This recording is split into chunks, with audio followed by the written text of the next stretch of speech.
ಅದನ್ನು ನಾವು ಎಲ್ಲೆಲ್ಲಿ ನಮ್ಮ ಸಂಘಟನೆ ಸ್ಟ್ರಾಂಗ್ ಇಲ್ಲ ಅಲ್ಲೆಲ್ಲ ಅದನ್ನ ಮಾಡುವಂತ ಕೆಲಸವನ್ನ ಇವಾಗಿಂದಲ್ಲ, ಯಾವಾಗ ಮೋದಿಯವರು ಮೊದಲೇ ಬಾರಿ ಪ್ರಧಾನಮಂತ್ರಿ ಆದ್ರು, ಅಮಿತ್ ಶಾ ಅವರು ಅಧ್ಯಕ್ಷರಾದ್ರು, ಆವಾಗಲೇ ಅದರ ಒಂದು ಬೀಜವನ್ನ ಆವಾಗಲೇ ಬಿತ್ತಿದ್ರು. ಅದರ ಫಲ ಇವತ್ತು ಕೇರಳ, ಆನಂತರ ತಮಿಳುನಾಡಲ್ಲಿ ನೀವು ಮೊದಲು ಅಣ್ಣಾಮಲೈ ಅವರು ಲೀಡ್ ಇದ್ರು, ಇವಾಗ 0 ಅಂತ ಇದೆ. ಬಟ್ ಬರ್ತಾ ಬರ್ತಾ ಒಂದು ಉತ್ತಮ ಫಲಿತಾಂಶ ಬರ್ಬೋದು. ಇಲ್ಲಾಂದ್ರೂ ಕೂಡ ಒಂದು ಅತ್ಯುತ್ತಮವಾದಂತ ವೋಟ್ ಶೇರ್ ಅಂತ ಪಡೆಯೋದಂತೂ ಪಕ್ಕ. ಆಂಧ್ರ ಪ್ರದೇಶದಲ್ಲಿರ್ಬೋದು 300 ಮಾರ್ಕ್ ಕ್ರಾಸ್ ಆಗಾಯ್ತು ಬಿಜೆಪಿ, 304 NDA. ಅದು ಎಕ್ಸ್ಪೆಕ್ಟೆಡ್ ನಮಗೆ. ನಾವು ಎಕ್ಸಿಟ್ ಪೋಲ್ಕ್ಕಿಂತನೂ ಮೊದಲೇನೆ ನಾವು ಹೇಳ್ತಾ ಇದ್ವಿ. ಆದರೆ ತುಂಬ ಜನ ನಂಬ್ತಾ ಇರಲಿಲ್ಲ, ಇದಿಲ್ಲ, ಇವರು ಸುಮ್ಮನೆ ಒಂದು ನೆರೇಷನ್ ಮಾಡ್ತಿದ್ದಾರೆ ಅಂತ ಹೇಳ್ತಾ ಇದ್ರು. ಬಟ್ ನಾವು ನಮ್ಮ ಕೆಲಸ ನಂತರ ನಮ್ಮ ಸಂಘಟನೆ ಆಧಾರದಲ್ಲಿ ನಮ್ಮ ಕಾನ್ಫಿಡೆನ್ಸ್ ಇತ್ತು.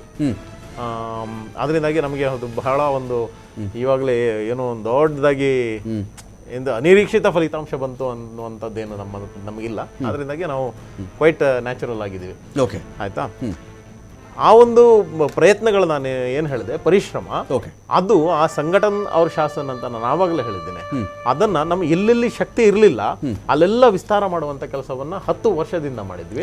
ಅದರ ಒಂದು ಫಲಿತಾಂಶ ಕೇರಳದಲ್ಲಿ, ಆನಂತರ ತೆಲಂಗಾಣದಲ್ಲಿ, ಇವಾಗ ತಮಿಳುನಾಡಲ್ಲೂ ಕೂಡ ಸೀಟು ಎಷ್ಟು ಬರುತ್ತೋ ಇವಾಗ ನಾವೊಂದು 3 ರಿಂದ 5 ಬರ್ಬೋದು ಅನ್ನುವಂತ ಒಂದು ನಿರೀಕ್ಷೆನ ಹೊಂದಿದ್ವಿ. ನೋಡೋಣ, ಬರ್ತಾ ಅದು ಮುಟ್ಟಬಹುದು ಅಂತ. ಆದ್ರೆ ಉತ್ತಮವಾದಂತ ಒಂದು ವೋಟ್ ಶೇರ್ ಆಗುದಂತೂ ಸತ್ಯ. ಕೊಪ್ಪಳದ ಅಂಚೆ ಮತದಾನದಲ್ಲಿ ಗೊಂದಲ ಆಗಿದೆ. ಅಂದರೆ ಮತ ಎಣಿಕೆ ವಿಚಾರದಲ್ಲಿ ಗೊಂದಲ ಹಿನ್ನೆಲೆಯಲ್ಲಿ ಚುನಾವಣಾಧಿಕಾರಿಗಳು ತಲೆ ಕೆಡಿಸಿಕೊಂಡಿದ್ದಾರೆ. ಅಂಚೆ ಮತ ಎಣಿಕೆಯಲ್ಲಿ ಮತದಾನ ಮುಗಿದಾಗಿದೆ. ಮತಗಳ ಎಣಿಕೆಯಲ್ಲಿ ಒಟ್ಟು 4899 ಅಂಚೆ ಮತಗಳ ಚಲಾವಣೆಯಾಗಿದೆ. ಇದರಲ್ಲಿ ಬಿಜೆಪಿ ಅಭ್ಯರ್ಥಿ ಕೊಪ್ಪಳದಲ್ಲಿ ಇಳಲಿದ್ದಾರೆ.